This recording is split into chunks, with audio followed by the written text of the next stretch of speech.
I'm Chris Erskine of the Los Angeles Times. You know, I've written a lot about young people having to move home with their parents for economic reasons. But what about mom and dad? And what about moving in with grandma because your job goes south or you're just struggling? Walter Hamilton's with me here today, and he's come across a study at UCLA. They ran some numbers and came across the fact that it's not just young people moving home.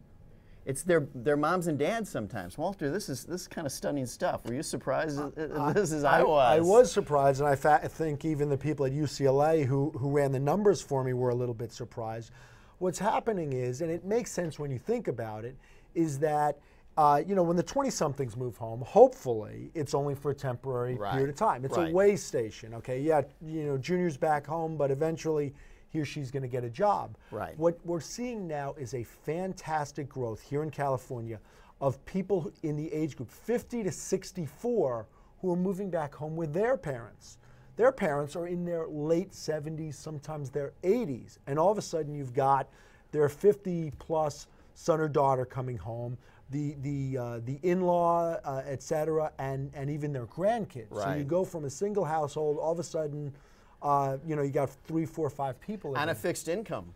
A lot of these people, and then all of a sudden they're absorbing more showers, more groceries, whatever. Absolutely. There's a big concern about that. Oh my God, how am I, with my fixed income on 78 years old, going to pay twice the water bill and 3 times the food bill? And they think they've seen the finish line. They think, wow, you know, I can spike the ball now, you know, to mix my metaphors. But it's kind of interesting that there's sort of this thing. Now, you came across, it was a very compelling story, one by the name of Debbie Rohr, correct? Mm-hmm.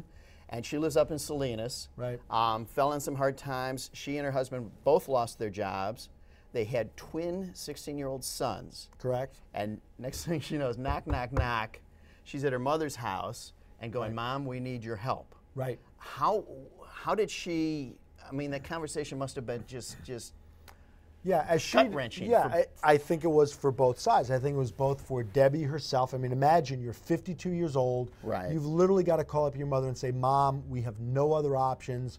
We've both out of work. We got to move in with you. Can we move in? Right. You know, and her mother let her move in, but it's a tough thing for the mom. You know, you have your life, and all of a sudden, as the mom said to me, there's a lot more laundry. There's a lot more drama. Yeah. Right? I mean, all of a sudden you got 16-year-old boys and all that they entail in the house with your 78-year-old mother. So you had the multi-generational thing, which in Europe and other, you know, and earlier in this country was a very common thing. You sort of had that multi-generational thing.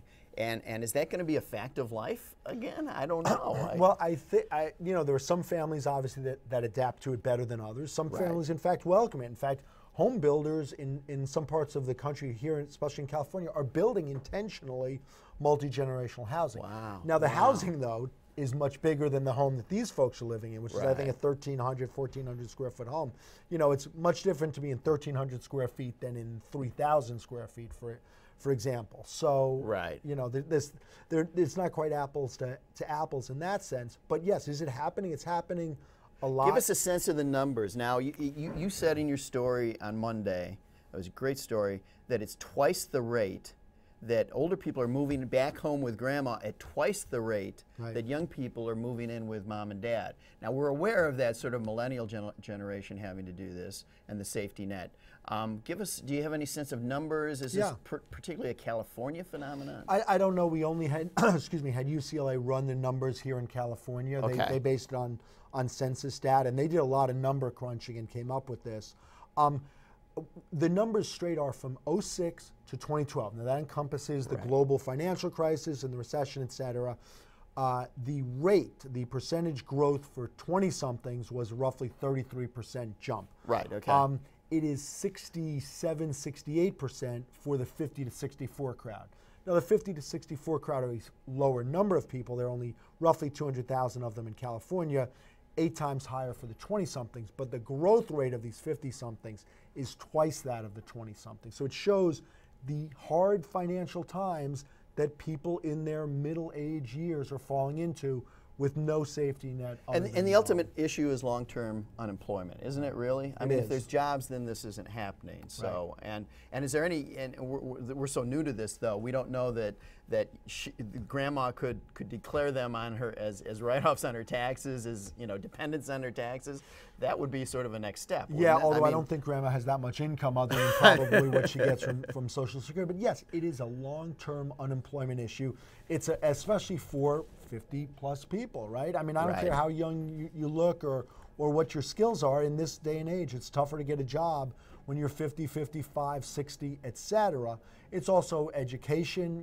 People without college degrees, their level of long-term unemployment much higher than people with college degrees. So it is really an end result of these other economic trends. And there's certainly more stigma for somebody in their 50s having to move. I was saying before that was my nightmare for years, that I'd end up in my mother's basement. I mean, there is a stigma to it. In your 20s, you sort of like, it's so frequent that you go, well, this is not unusual. Everybody has to do it. It makes a lot of sense, especially in places like New York and California, where it's very expensive. You can put some money away and buy a car and sort of get a jump start on your career and your life. But the stigma for 50-something is tough. What was this woman's sort of emotional state? It was incredibly difficult. There's just no way. One, you're dealing with long-term unemployment. I look for jobs every night. It's that same story that we've heard that is heartbreaking every time you hear it. It doesn't get any easier to hear, and it obviously not for them to tell. And then it's almost an unofficial marker of, oh my God, defeat. I really think that's it. Like,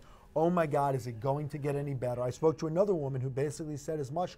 I never thought I'd be here, and when I had to say to Mom, I'm gonna have to do this, it was sort of like, oh my God, this is a defeat of sorts. It felt like they hit bottom. It felt like they hit bottom. And really the street is the bottom, or whatever it is, or your car is the bottom, but it feels like the bottom. Yeah, and then the emotional, like you say, some families can deal with this. They go, I'm your ultimate safety net. That's what family's about. Other families, if there's friction, then it becomes more difficult, and other issues. Yeah, and for this family we've talked about, the mom, the grandmother, is anxious for her kids to move out. She really doesn't want her daughter and her family living with her. She's worried about the finances. They're sort of coming in, this life that was neatly ordered for her. Right. And we've gotten a lot of different reader reactions. Some people saying, yeah, you shouldn't move in with Mom because you're responsible for yourself, and whatever happens, you got to do it. Other people say, you're always a mom or a dad, and that's a lifetime job. We've gotten a lot of split opinion. Parenthood is a life sentence. I think we sort of all know that. But I think she did get there was a lot of judgment. I mean, it was easy to judgment. And she wrote on the LATimes.com site, she said, I'm so blessed and thankful every day of my life that I have my mom who is able to help my family. We purchase the food as well as pay the water and light bill. So no, we're not sponging off my mother. I may have over 25 years of experience, but I do not have degrees to show, or I'm overqualified, and they're afraid that I will leave the job when I get bored. This is about her unemployment. So until you have walked in my shoes, nobody has the right to judge me or my family. Mom, I love you and thank you.